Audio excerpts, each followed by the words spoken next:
I primarily make electronic music, but I'm participating at Gaudeamus as a composer. Calling myself a composer is valuable in that I think it helps frame like the work that I do, which is like these longer form pieces that kind of reconcile with things that are maybe you would be difficult to engage with within the context of like traditionally understood uh, medium. Sometimes I find myself like thinking about my work really uh, anthropologically or like sociologically, and then sometimes I think of my work as like as theater. Sometimes I think of my work as visual art. Sometimes I think of it as a podcast. Like it's like really so it changes like the form, and so sometimes I feel weird about calling myself a composer, but I'd like to think that at Gaudeamus, like when we like the when we broadly describe like what composers are, it's like people who are engaging with the sonic arts, but are doing it in a way that's questioning the nature of the medium and like kind of making you rethink a little bit about what are we doing? Like, what are we making? Like, why are we here in this room, in this place together? So I think for me, when I think about the word composer, like that's what I think of, and like that's the kind of reason why like I want to be a composer.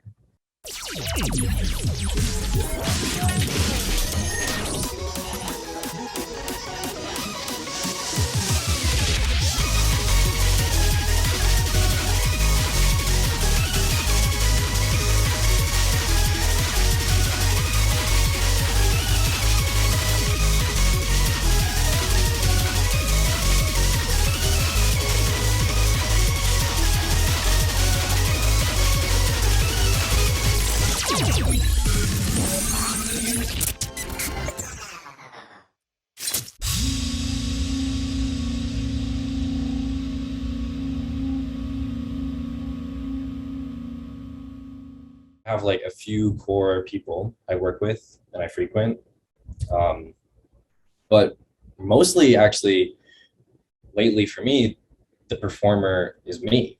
Actually, all of the work that'll be happening at Gaudeamus, it's like a lot of it has to do with rethinking a bit of my own body. So like when I perform, trying to like re-engage with objects that I've like grown up around or understanding with, like for example, like a keyboard, something I use a lot. It's really the one of the only pieces of hardware I have. I'm not like this big like hardware junkie. Like so many people in electronic music, they have like so much stuff, like so much gear.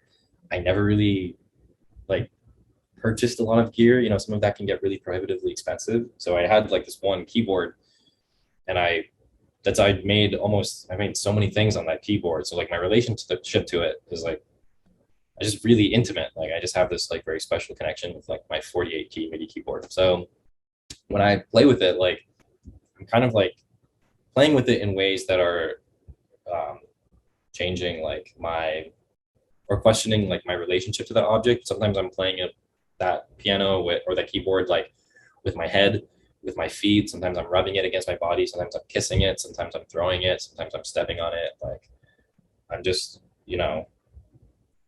I'm doing a lot of different things with it that you don't normally do, right, with keyboards. So for me, like when I engage with performance at all, whether it's me or anybody else, it's in trying to think about like what is the relationship between the person and the object. What are and like those power structures are really complicated and very deeply rooted. And um, if you kind of like spend some time with it, you can kind of unlock not just new ways of looking at the object, but also new ways of looking at ourselves. Like new ways of thinking about what makes up who we are.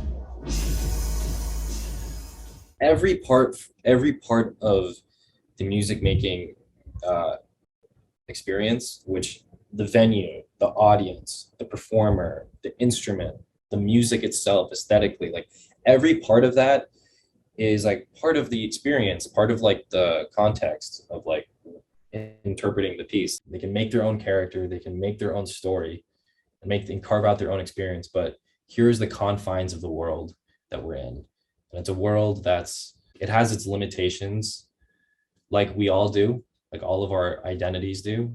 You know, we all have our own limitations, and so here's the world, and now explore and like be free.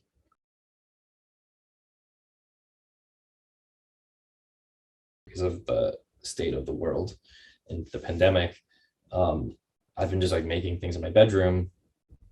And so like this kind of like body and space relationship that I've spent time crafting is like really defined by the four walls of my very tiny apartment. I would like, if you picked up the room, you transported it to the Netherlands, and then you just expanded that room, like all four quadrants of it. I'm excited to see how people feel, if they feel that like intimacy that I hope they do.